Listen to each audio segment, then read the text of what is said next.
নমস্কার, আমি প্রবীর। আজ আবারও আমরা চলে এসেছি এই ষষ্ঠ শ্রেণীর কেশবচন্দ্র নাগের যে নবগণিত বইটি রয়েছে, আমরা তার সপ্তম যে অধ্যায় অর্থাৎ ঐকিক নিয়মের প্রয়োগ এবং সেই সঙ্গে লাভ ক্ষতি ও সময় কার্যের যে অঙ্কগুলি রয়েছে তার সমাধান আমরা আমাদের এই পর্ব থেকে শুরু করব। অর্থাৎ এই প্রশ্নমালা 21-এর যে সমস্ত ঐকিক নিয়মের অঙ্কগুলো রয়েছে আমরা প্রথমে তা দিয়ে শুরু করব। তো তার আগে এই প্রশ্নমালাতে যাওয়ার আগে আমরা আলোচনা করব ঐকিক নিয়ম কিভাবে করতে হয় সেই বিষয়ে আলোচনা।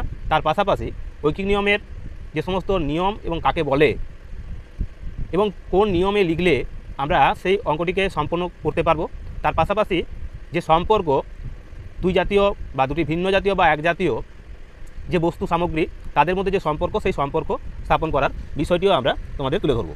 তো দেখো, এই বিষয়ে আমরা পঞ্চম শ্রেণীতে তোমাদের বিস্তারিত আলোচনা এবং অঙ্কগুলি করে দিয়েছিলাম। তো এই অঙ্কগুলি করার আগে আমরা পঞ্চম শ্রেণীর যে ঐকিক নিয়ম সেখান থেকে আমরা বিষয়টাকে তোমাদের জানিয়ে দেব। এখানে দেখো রয়েছে কি ঐকিক নিয়ম। সেখানে বলা রয়েছে, যদি কোনো জাতীয় একটি দ্রব্যের মূল্য, ওজন ইত্যাদি দেওয়া থাকে তবে গুণনের দ্বারা সেই জাতীয় কতকগুলি দ্রব্যের মূল্য, ওজন প্রভৃতি নির্ণয় করা যায়। তাহলে কি করতে হবে না, যখন দেখা যাবে কোনো জাতীয় একটি দ্রব্যের মূল্য বা ওজন দেওয়া রয়েছে, আমাদের তখন গুণ করে তাদের যতগুলো থাকবে আর কি তাদের মূল্য এবং ওজন আমরা নির্ণয় করতে পারি। এখানে একটি উদাহরণ দেওয়া রয়েছে। দেখো, এখানে রয়েছে যে 1 বস্তা চালের ওজন 1 কুইন্টাল 12 কিগ্রা হইলে ওইরূপ 7 বস্তা চালের ওজন কত। তো এক্ষেত্রে আমরা কি করেছি না, 1 বস্তা চালের ওজন যেখানে 1 কুইন্টাল 12 কিগ্রা, সেখানে এখানে 7 কুইন্টালের মানে 7 বস্তা চালের দাম কত, তখন 7 দিয়ে আমরা কি করেছি না গুণ করেছি, তাহলে পেয়ে গেলাম কত না 7 কুইন্টাল 84 কিগ্রা। ঠিক একই রকমভাবে যদি দ্বিতীয় যে শর্তটা সেটা দেখো, বলেছে এক জাতীয় কতকগুলি দ্রব্যের মূল্যাদি দেওয়া থাকলে, যদি দেওয়া থাকে তাহলে ভাগ হারের দ্বারা সেই জাতীয় একটি দ্রব্যের মূল্য নির্ণয় করা যায়। মানে যদি এক জাতীয় কতগুলো দ্রব্যের মূল্য দেওয়া থাকে তাহলে ভাগ হারে দিয়ে বা ভাগ হারের মাধ্যমে আমরা একটি দ্রব্যের মূল্য নির্ণয় করব। যেমন এখানে দেওয়া রয়েছে একটি উদাহরণ, বলেছে কি রয়েছে না, এখানে রয়েছে 15টি সমান পথের দৈর্ঘ্য মোট হচ্ছে 5 কিলোমিটার 340 মিটার হইলে ওইরূপ একটি পথের দৈর্ঘ্য কত। তাহলে এটা 15টা পথের দৈর্ঘ্য ছিল, তাহলে 15টি পথের দৈর্ঘ্য 5 কিলোমিটার 340 মিটার সমান সমান এখানে করা হয়েছে কত না 5340 মিটার। তাহলে একটি পথের দৈর্ঘ্য তার মানে 15 দিয়ে ভাগ হয়েছে, সমান সমান পেয়েছি কত না 356 মিটার। ঠিক একই রকমভাবে আমরা যদি আরও একটা পদ্ধতি দেখি, এই পদ্ধতির সাথে সাথেই আমরা দেখো আরেকটি বিষয় রয়েছে এখানে কি না, যদি এক জাতীয় কতকগুলি দ্রব্যের মূল্যাদি দেওয়া থাকে তবে সেই জাতীয় অন্য কতকগুলি দ্রব্যের মূল্যাদি নির্ণয় করা যায়। যতগুলি দ্রব্যের মূল্য দেওয়া আছে ভাগ হারের দ্বারা প্রথমে তাহা হইতে একটি দ্রব্যের মূল্য বাহির করিতে হয়, তারপর সেই একটির মূল্য হইতে গুণনের দ্বারা অন্যগুলির মূল্য বাহির করতে হয়। এই প্রণালীকেই ঐকিক নিয়ম বলে। এই প্রণালীতে প্রথম একটি দ্রব্যের মূল্যাদি নির্ণয় করিতে হয় বলিয়া ইহার নাম ঐকিক নিয়ম। মানে যে কোনো একটির আমাদের মূল্য এখানে নির্ধারণ করতে হয় অর্থাৎ নির্ণয় করতে হয়, সেই কারণেই এই নিয়মটাকে বলা হচ্ছে ঐকিক নিয়ম। এক্ষেত্রে এই ঐকিক নিয়মের ক্ষেত্রে আমাদের যে বিষয়টা আরও বিশেষ করে মনে রাখতে হবে সেটা হলো কি না, ঐকিক নিয়মের অঙ্ক করবার সময় প্রথম পংক্তিটি মানে যেটাকে বলি আমরা লাইন, সেটাকে এরূপে লিখতে হয় যেন যাহা জানিতে চাইতেছে সেই জাতীয় রাশিটি সব শেষে পড়ে। তার মানে সবসময় আমাদেরকে দেখতে হবে যে কি চাওয়া হচ্ছে, যেটা চাওয়া হবে সেটাকে আমরা সবসময় কী করব না, সেই প্রশ্নটাকে আমরা সবসময় শেষে রাখবো, এমনভাবে লাইনটাকে লিখতে হবে বা পংক্তিটাকে লিখতে হবে। তো এইভাবেই আমরা ঐকিক নিয়মের অঙ্কগুলো তোমাদের তুলে ধরবো। আর তার পাশাপাশি তোমাদের দেখতে হবে যে কোন সম্পর্কে অঙ্কগুলো রয়েছে। সম্পর্ক বলতে যদি দেখা যায় যে একটা বাড়ছে তো অপরটা বাড়ছে, বা একটা কমছে তো অপরটা কমছে, এরকম ধরনের প্রশ্ন হলে তাহলে সেক্ষেত্রে আমরা সম্পর্কটাকে বলবো সরল সম্পর্ক। আর যদি আমরা দেখি যে একটা বাড়ছে তো অপরটা কমছে, বা একটা কমছে তো অপরটা বাড়ছে, অর্থাৎ বিপরীত রকমভাবে থাকলে তখন তাদেরকে আমরা সেই সম্পর্কটাকে বলবো ব্যস্ত বা বিপরীত সম্পর্ক। তো এরকমই সম্পর্ক রেখে আমরা এই প্রশ্নগুলো তৈরি করব বা সমাধান করব। তো তার পাশাপাশি আরও একটি বিষয় এখানে মনে রাখতে হবে যে ঐকিক নিয়ম ও তার প্রয়োগে লাভ ও ক্ষতি এবং সময় ও কার্য সম্বন্ধীয় যে প্রশ্নের সমাধান প্রশ্নগুলো রয়েছে, বর্তমানে কিন্তু মধ্যশিক্ষা পর্ষদের ষষ্ঠ শ্রেণীর নতুন যে পাঠ্যক্রম সেখানে কিন্তু লাভ ক্ষতি এবং সময় ও কার্যের এই বিষয় দুটিকে বাদ দেওয়া হয়েছে।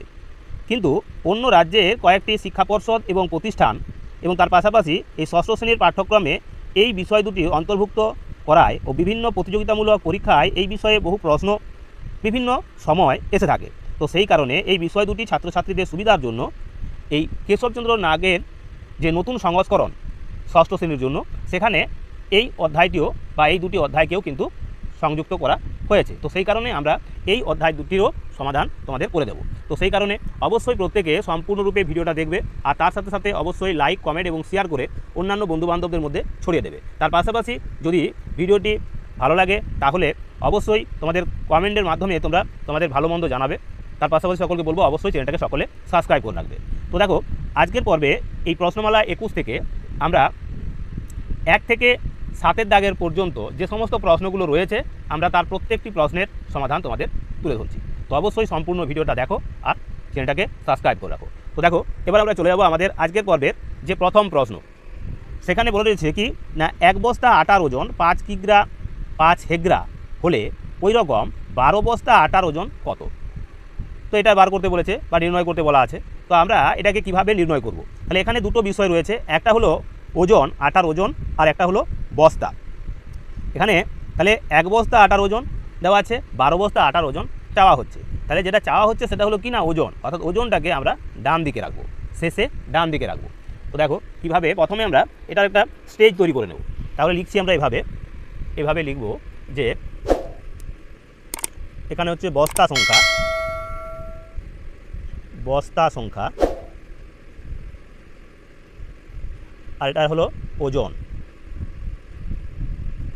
এখানে বস্তা ছিল 1 বস্তা, 1 বস্তার ওজন বলা ছিল 5 কিলোগ্রাম বা কিগ্রা, 5 কিগ্রা আর 5 হেক্রা সমান সমান 5500 গ্রাম। এটাকে যদি আমরা গ্রামে করে নিই তাহলে হবে 5500 গ্রাম। সমগ্রটাকে আমরা একটা এককে নিয়ে চলে এলাম। এবার আমাদের বার করতে হবে যেটা, সেটা হলো 12 কিগ্রা। এই 12 বস্তার ওজন কত হবে সেটা আমাদের নির্ণয় করতে হবে। অর্থাৎ এই যে সম্পর্কটা, এই সম্পর্কটা কী সম্পর্ক না, দেখো 1 বস্তার যা ওজন হয়েছে 12 বস্তার ওজন স্বাভাবিকভাবেই বেশি হবে, তার মানে এটা বেড়েছে বস্তা সংখ্যা, তাহলে এখানে ওজনও বাড়ছে। তাহলে আমরা এখানে লিখব কি না, এটা হলো সরল সম্পর্ক। এবার এই স্টেজ তৈরি করার পর আমরা অঙ্কটাকে সমাধান করব কিভাবে না, এটাকে আমরা সমাধান করব ঐকিক নিয়মে। তাহলে লিখব এভাবে, 1 বস্তা আটার ওজন সমান সমান 5500 গ্রাম। যেহেতু আমরা গ্রামে করে নিয়েছি, মানে 5 কিগ্রা আর কত না 5 হেক্টোগ্রাম এটা ছিল। তাহলে আমরা লিখলাম 5 কিগ্রা 5 হেক্টোগ্রামকে বা হেক্রাকে 5500 গ্রাম রূপে।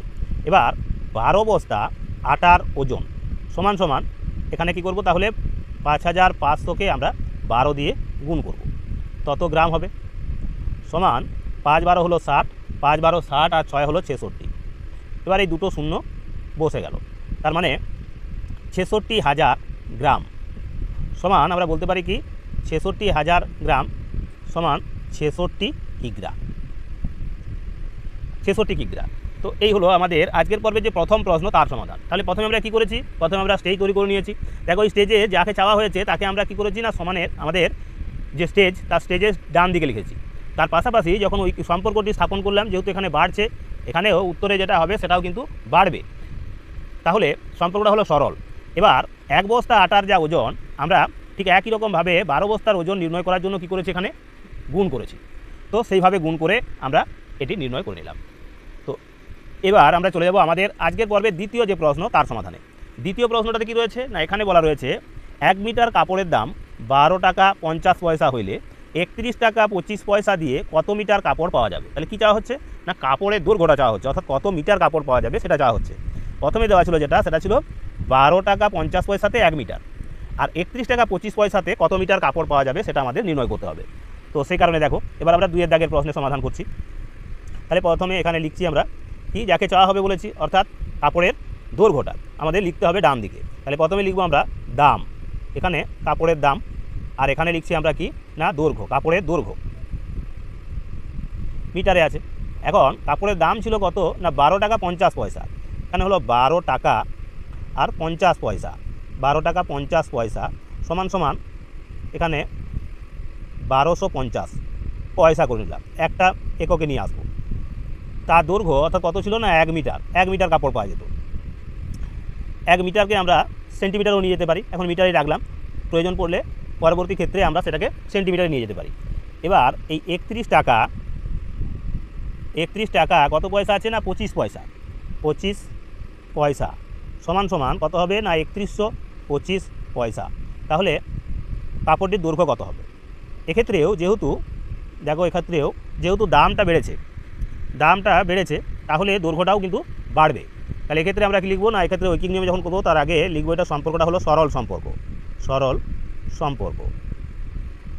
তো অতএব আমরা লিখছি 1250 পয়সায় কাপড় পাওয়া যায়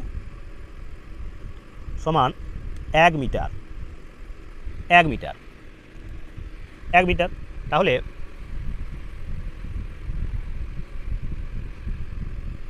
1 পয়সায় কাপড় পাওয়া যায় সমান সমান 1/1250 মিটার। এটা হলো 1 পয়সায়।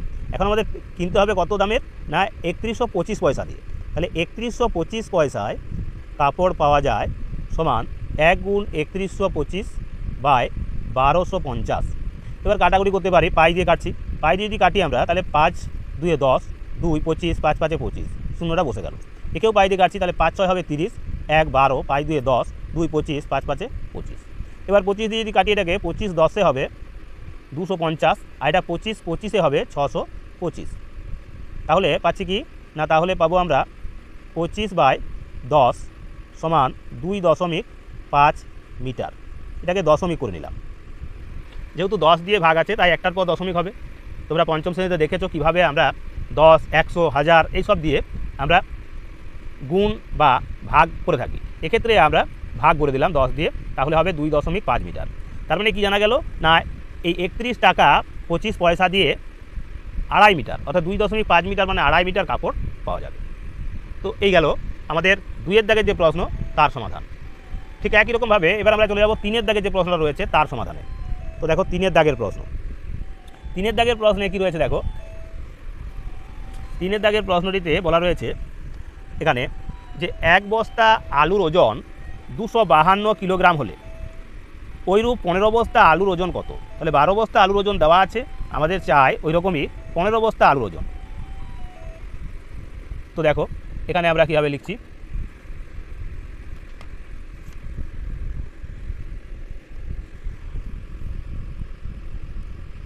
আলু বস্তা, এখানে বস্তা আর এখানে আছে ওজন। তাহলে এখানে আছে 12 বস্তা আলুর ওজন কত দেওয়া ছিল না, 12 বস্তা আলুর ওজন দেওয়া ছিল 252 কি না কিগ্রা, 252 কিলোগ্রাম বা কিগ্রা। তা লিখতে পারি এভাবে। এখন আমাদের যেটা লিখতে হবে বা চাই সেটা কি না, আমাদের চাই এখানে 15 বস্তা। তাহলে 15 বস্তা আলুর ওজন কত হবে এটা চাই। এখানেও সম্পর্কটা কী হবে না, যেহেতু 12 থেকে 15 বেড়েছে, এখানে আলু বস্তার সংখ্যা বেড়েছে, তাহলে আমাদের ওজনটাও কিন্তু বাড়বে, অর্থাৎ সরল সম্পর্ক হবে এটাও। তাহলে লিখব কি, অতএব 12 বস্তা আলুর ওজন 252 কিগ্রা। 1 বস্তা আলুর ওজন সমান সমান 252/12 কিগ্রা। তাহলে 15 বস্তা আলুর ওজন সমান 252 গুণ 15 বাই হবে 12 এভাবে লিখব। তাহলে কাটাকুটি করলে কি হবে, এবার কাটাকুটি করছি, 3 দিয়ে গেলে 3 5 15, 3 4 হবে 12, 4 দিয়ে কাটলে 4 6 24, 4 3 হবে 12। তা 63কে এখন পাই দিয়ে গুণ করব, তাহলে 5 3 হবে 15, 5 6 30 আর 1 হবে 31, মানে 315 কিগ্রা। 315 কিগ্রা, অর্থাৎ 3-এর দাগের প্রশ্নে যে 15 বস্তা আলুর দাম চাওয়া হয়েছিল, সেই আলুর ওজন 15 বস্তা আলুর ওজন কত সেটা চাওয়া হয়েছিল। তো সেক্ষেত্রে আমরা পেলাম কি না, 15 বস্তা আলুর ওজন হলো 315 কিগ্রা। তো এই ছিল আমাদের প্রথম যে 3টি প্রশ্ন তার সমাধান। এরপর আমরা চলে যাব ঠিক এরকমই বাকি যে প্রশ্নগুলো রয়েছে তার সমাধানে। তো সেই কারণে বলবো যে সম্পূর্ণ ভিডিওটা ধৈর্য সহকারে দেখো, আর তার পাশাপাশি অবশ্যই ভালো লাগলে লাইক কমেন্ট শেয়ার করে ভিডিওগুলো আরও অন্যান্য বন্ধুবান্ধবদের মধ্যে ছড়িয়ে দাও। সেই সঙ্গে অবশ্যই প্রত্যেকের চ্যানেলটাকে সাবস্ক্রাইব করে রাখো, যাতে করে আগামী দিনে এরকম ভিডিও সবার আগে তোমাদের কাছে পৌঁছে যায়। তো চলো এবার আমরা চলে যাব পরের অঙ্কগুলির সমাধানে। তো এবার দেখো 4-এর দাগের যে প্রশ্নটা তার সমাধান করব। এখানে রয়েছে 150 কিলোগ্রাম মালের মাসুল 120 টাকা হইলে তাহলে 210 কিলোগ্রাম মালের মাসুল কত? মাসুল মানে মূল্য, তার মানে 150 কিলোগ্রাম কোনো জিনিস আর কি, তার মূল্য হলো 120 টাকা।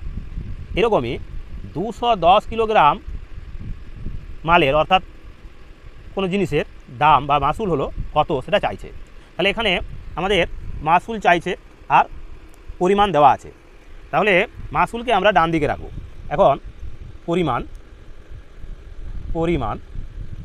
এটা হলো 4 দাগের প্রশ্ন, তাহলে পরিমাণ আর এখানে লিখব মাসুল।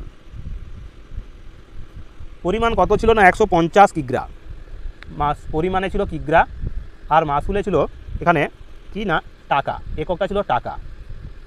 তো এখানে পরিমাণ কত ছিল না 150 কিগ্রার দাম ছিল 120 টাকা। তাহলে 210 কিগ্রার বা কিলোগ্রামের ওজন কত, এই মাসুল কত এটা চাইছে। অর্থাৎ এক্ষেত্রেও সম্পর্কটা কী হবে না, যেহেতু এখানে পরিমাণ বেড়েছে তাহলে আমাদের এই যে মাসুল সেটাও কিন্তু কী হবে বাড়বে। তাহলে আমরা এইভাবে লিখবো, এটাকে কী লিখবো এখানে না, এটা লিখবো আমরা সরল সম্পর্ক। তাহলে অতএব আমরা লিখবো এভাবে যে 150 কিগ্রা মালের মাসুল সমান 120 টাকা। তাহলে 1 কিগ্রা মালের মাসুল সমান 120/150 টাকা। এখন 210 কিগ্রা মালের মাসুল সমান হবে 120 গুণ 210 বাই হবে 150। এবারে এর আমরা কাটাকুটি করব, এই শূন্য কেটে গেল, তাহলে 15 দিয়ে কাটলে 8 15 হবে 120। এবার 8কে 21 দিয়ে গুণ করে নেব, তাহলে 8 1 হবে 8 আর 8 দুগুণে হবে 16, মানে 168 টাকা। তার মানে 210 কিগ্রা মালের জন্য মাসুল দিতে হবে কত, 168 টাকা। তো এটা হলো আমাদের যে 4 দাগের প্রশ্নটা ছিল তার সমাধান। এবার ঠিক একই রকমভাবে আমরা সমাধান করব আমাদের 5 দাগের যে প্রশ্ন তার সমাধান। তো দেখো 5 দাগের প্রশ্নে কি বলেছে, এখানে বলা রয়েছে 20 কিলোগ্রাম চিনির দাম 420 টাকা হলে 1260 টাকায় কত চিনি পাওয়া যাবে। তো এখানে দেখো চিনি কত পাওয়া যাবে, অর্থাৎ পরিমাণটা চাইছে, উত্তর হিসাবে চাইছে পরিমাণটাকে, তাই পরিমাণটাকে আমরা ডান দিকে রাখবো। তো সেই কারণে তো দেখো এভাবে লিখবো আমরা, এখানে লিখবো দাম, চিনির দাম আর কি, তাহলে দাম, আর এখানে হচ্ছে পরিমাণ। দাম এখানে কিসে আছে, এককটা আছে টাকাতে, আর এখানে পরিমাণটা যেটা রয়েছে সেটা কিসে রয়েছে না কিলোগ্রাম। তো দামে বলা ছিল 420 টাকাতে 20 কিলোগ্রাম, আর 1260 টাকাতে কত কিলোগ্রাম পাওয়া যাবে এটা চাইছে। তাহলে এক্ষেত্রেও যেহেতু দামটা বেড়েছে তার মানে পরিমাণটাও বেশি হবে, তাহলে এক্ষেত্রেও সরল সম্পর্ক, এটাও হবে সরল সম্পর্ক। তো এক্ষেত্রে যখন ঐকিক নিয়মে করব সমাধান তখন লিখব কি, প্রথমে আমরা লিখব 420 টাকায় চিনি পাওয়া যায় সমান 20 কিগ্রা। এবার 1 টাকায় চিনি পাওয়া যায় সমান কম পাওয়া যাবে, সেক্ষেত্রে 20 বাই মানে 20 দিয়ে 20কে ভাগ হবে 420, তাহলে 20/420। এখন এই 1260 টাকাতে তাহলে কত চিনি পাওয়া যাবে, সেক্ষেত্রে লিখব 20 গুণ 1260/420। তাহলে এই শূন্য আমরা কেটে দিলাম, 2 দিয়ে যদি কাটি 2 21 হবে 42, এবার 21 দিয়ে কাটলে 21 6 হবে 126, আর এই শূন্যটা বসে গেল, তার মানে হবে 60 কিগ্রা। তার মানে হলো যে 60 কিগ্রা, তাহলে 60 কিগ্রা চিনির দাম হলো 1260 টাকা। তো এটা হলো আমাদের আজকের পর্বে যে 5ম প্রশ্ন তার সমাধান।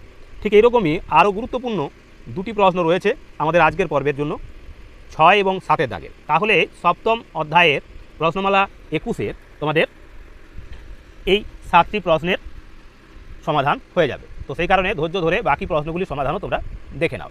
তো দেখো এবার 6 দাগের যে প্রশ্ন কী রয়েছে না, একটি চাকা যদি 55 বার ঘুরে 77 মিটার যায় তবে 1 কিলোমিটার 764 মিটার রাস্তা যেতে এটি কতবার ঘুরবে। অর্থাৎ তার ওই চাকার ঘোরার সংখ্যা চাইছে, দেওয়া আছে কোনটি না, দেওয়া রয়েছে তার দৈর্ঘ্যটা, কতটা সে দূরত্ব বা দৈর্ঘ্য যায় সেই বিষয়টা দেওয়া আছে। তাহলে যেটা দেওয়া আছে সেটা বাঁ দিকে, যেটা চাই সেটাকে ডান দিকে রাখবো। তো তাহলে এখানে আমরা কি লিখব না, এক্ষেত্রে আমরা লিখবো এইভাবে, দেখো এখানে প্রথমে লিখবো আমরা এই 6 দাগের প্রশ্নে প্রথমে লিখছি যে দৈর্ঘ্য, রাস্তার দৈর্ঘ্য এটাকে মিটারে লিখব, একটা এককেই লিখব মিটার।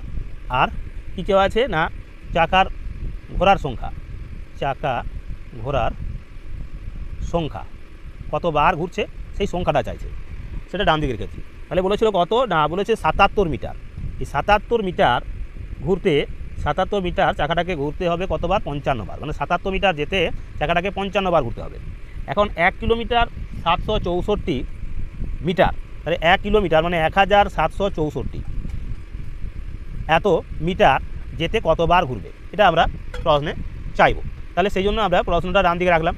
এখন এদের মধ্যে সম্পর্ক স্থাপন করছি। তাহলে কী হলো না, যেহেতু এখানে দৈর্ঘ্যটা বেড়েছে তাহলে চাকা ঘোরার সংখ্যাটাও কী হবে? বাড়বে।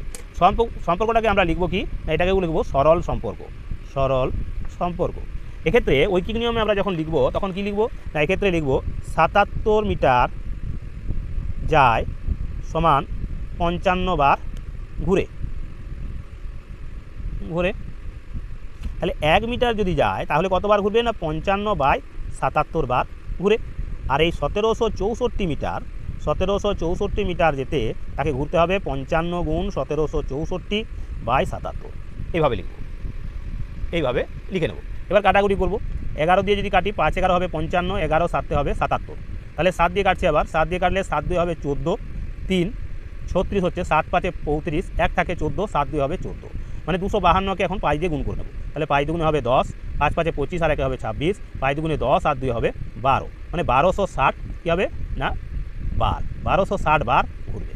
তার মানে 1764 মিটার রাস্তা যেতে ওই চাকাটিকে 1260 বার ঘুরতে হবে। তো এই হলো আমাদের আজকের পর্বের ষষ্ঠ তথা 6 নম্বর প্রশ্ন, তার সমাধান।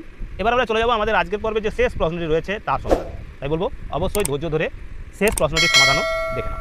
তো চলো দেখো, শেষ প্রশ্নটি যেটি রয়েছে সেখানে বলেছে কোনো সম্পত্তির 9/10 অংশের দাম 6543 টাকা হলে তার 3/4 অংশের দাম কত? এখানে 9/10 অংশ ছিল, তার দাম ছিল 6543 টাকা। এখন চা হচ্ছে 3/4 অংশের দাম কত সেটা চাইছে।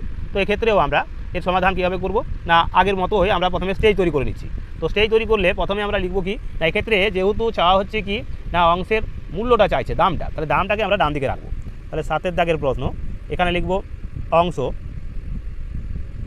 অংশ বা পরিমাণ, আর এটা হলো মূল্য বা দাম, এখানে লিখব দাম। অংশ কত অংশ ছিল না 9/10, এই 9/10 অংশের মূল্য ছিল কত না, সেখানে বলা ছিল 6543, 6543। এবার 3/4 অংশ, সেটার মূল্য কত হবে এটা চাইছে, এটা টাকা, মূল্যটা আছে টাকাতেই লিখলাম। তো এত অংশের মূল্য কত? এক্ষেত্রেও দেখো সম্পর্কটা কি সম্পর্ক না, এটা হবে সরল সম্পর্ক। তাহলে অতএব আমরা লিখব কি না, এক্ষেত্রে আমরা লিখছি যে 9/10 অংশের দাম সমান 6543 টাকা। 1 অংশের দাম কত হবে না, তখন সেক্ষেত্রে কম হবে, অর্থাৎ 6543 বাই এটা হবে কত না 9/10 ভাজিত হলো 9/10। এই লাইনটাকে আমরা আর একবার লিখে নেব, যেহেতু ভাগ আকারে লিখেছি তাহলে সেটাকে গুণ আকারে লিখে নিচ্ছি। দেখো 6543 গুণ লিখবো আমরা 10/9 হয়ে যাবে, এভাবে লিখে নিলাম। এবার চাইছে কি না 3/4 অংশের দাম সমান 6543 গুণ 10/9 আছে, আর এই 3/4 অংশ, তাহলে উপরে লিখব 3 আর নিচে লিখে দেবো আমরা 4। এইভাবে আমরা এর সমাধান করার সময় লিখব। এবার কাটাকুটি করছি, কীভাবে কাটাকুটি করব না, 3 3 হবে 9, 3 যদি কাটি তাহলে হবে কত, 3 দুগুণে হবে 6, 3 5 হবে 15, 3 5 15, আর এখানে 3 1 3, এটা 13 আছে, যাচ্ছে না, 3 4 3 7, 7 5 12 আর 6 18 যাওয়ার কথা। 3 দিয়ে গেলে 3 1 2 6, 3 1 3, 3 1 3 থাকছে 2 24, 3 8 হবে 24, আর 3 1 3, অর্থাৎ 2181 গুণ 10/4 আছে। এখন একে আবার 2 দিয়ে যদি কাটি, 2 5 হবে 10, 2 2 হবে 4, তাহলে কত পাচ্ছি? তাহলে এখন আমরা পাবো 5 দিয়ে গুণ করলে 5 1 5, 5 8 40 0, 5 1 5 4 9, আর 5 দুগুণে 10, এখানে 10 বসে গেল, বাই আছে কত 2, সমান সমান লিখতে পারি 2 5 10, 2 4 8 0, 2 4 8, 2 5 10, 2 5 10, 2 2 4, 1 2, তার মানে 5452.1 2 টাকা। দশমিক নীতি নিয়ে আসি তাহলে হতো 5452.50 টাকা। এটাকে দশমিকে লিখলে এইভাবে লিখব। তাহলে আমাদের আজকের পর্বের যে 7টি প্রশ্ন ছিল তার সমাধান আমরা এইভাবে তোমাদের তুলে ধরলাম। এরকমই অত্যন্ত গুরুত্বপূর্ণ বাকি আর যে সমস্ত প্রশ্নগুলো রয়েছে তাদেরও সমাধান আগামী দিনে ঠিক একই রকমভাবে আমরা তুলে ধরবো। তো সেই কারণে আগামী দিনেও ভিডিওগুলো সম্পূর্ণরূপে এইভাবেই দেখবে, এই আশা ভরসা রেখে, এবং অবশ্যই প্রত্যেকে চ্যানেলটাকে সাবস্ক্রাইব রাখবে এই বিশ্বাসের সঙ্গে আজকের মতো এখানেই ভিডিওটা শেষ করছি। নমস্কার।